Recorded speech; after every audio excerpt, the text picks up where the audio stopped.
Une question qui se pose énormément, c'est comment mesurer les résultats de la présence de votre entreprise sur les médias sociaux. Et c'est difficile. C'est souvent pas le nombre de personnes qui vous suivent sur Twitter ou le nombre de likes sur Facebook, pas uniquement en tout cas, parce que souvent il y a des robots, en tout cas sur Twitter, il y a des comptes qui sont pas forcément utilisés, donc faites attention. On en a déjà parlé. Une bonne manière de le faire, c'est de mesurer le résultat sur le contenu que vous partagez. Si vous mettez un lien, par exemple, dans un tweet ou dans une mise à jour sur Facebook, eh bien vous pouvez utiliser des outils qui vont mesurer le nombre de personnes qui cliquent sur ce lien. Par exemple, Bitly, bit.ly. Vous pouvez aller sur ce site, ouvrir un compte, ça prend 2 minutes. Vous pouvez mettre ensuite ce compte sur Sismic Desktop ou Sismic Web et on va vous présenter les résultats du nombre de clics. Un exemple, vous allez parler d'un endroit où vous souhaitez aller ou d'un site web que vous recommandez.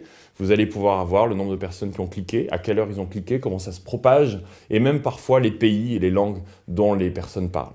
Autre exemple, sur une image, vous pouvez tout simplement aller voir le nombre de personnes qui sont allées voir cette image sur le site Flickr. Si vous mettez un lien sur une image, ou sur Facebook bien sûr, vous allez avoir le nombre de personnes qui ont vu cette image. C'est toujours intéressant, même quand parfois vous mettez juste des images avec votre téléphone portable quelque part, de voir combien de personnes l'ont vu. Même chose pour une vidéo, le nombre de vues sur une vidéo est une bonne manière de mesurer le résultat. On a parlé aussi de tout ce que vous pouvez faire dans la vie réelle pour mesurer la taille de votre communauté, les inviter à des événements. Est-ce que des personnes viennent si vous organisez ce qu'on appelle un meet-up? On l'a fait avec Sismic plusieurs fois, avec parfois des centaines de personnes qui viennent dans une ville, dans des villes différentes. Vous pouvez aussi, une anecdote, des autocollants. On s'était amusé avec Sismic, on le fait régulièrement, à créer des autocollants et à mettre juste un tweet ou une mise à jour sur Facebook. Est-ce que vous voulez un autocollant Sismic? Et ça vous paraît ridicule, il nous est arrivé d'avoir des milliers de demandes dans les heures qui ont suivi juste l'envoi d'un tweet. Et ensuite, bon courage pour les envoyer quand vous avez des milliers, mais c'est aussi le succès, donc c'est pas mal. On s'est organisé, on les envoie maintenant directement.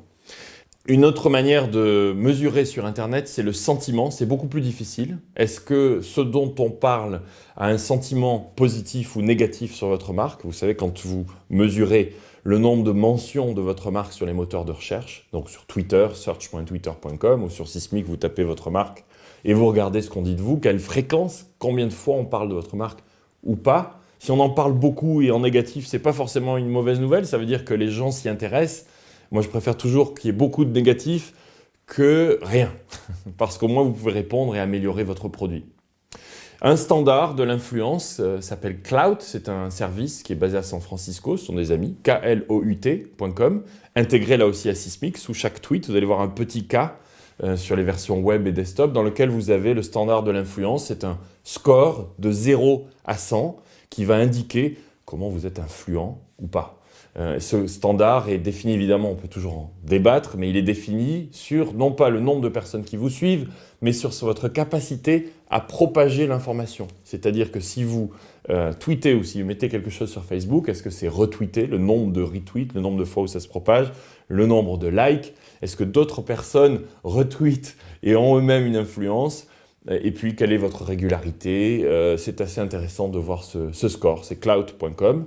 Donc voilà, quelques manières de mesurer votre résultat sur les médias sociaux. Sincèrement, ce n'est pas du tout une science exacte, c'est vraiment le début, un petit peu comme au début de la publicité. Les standards sont en train de se mettre en place.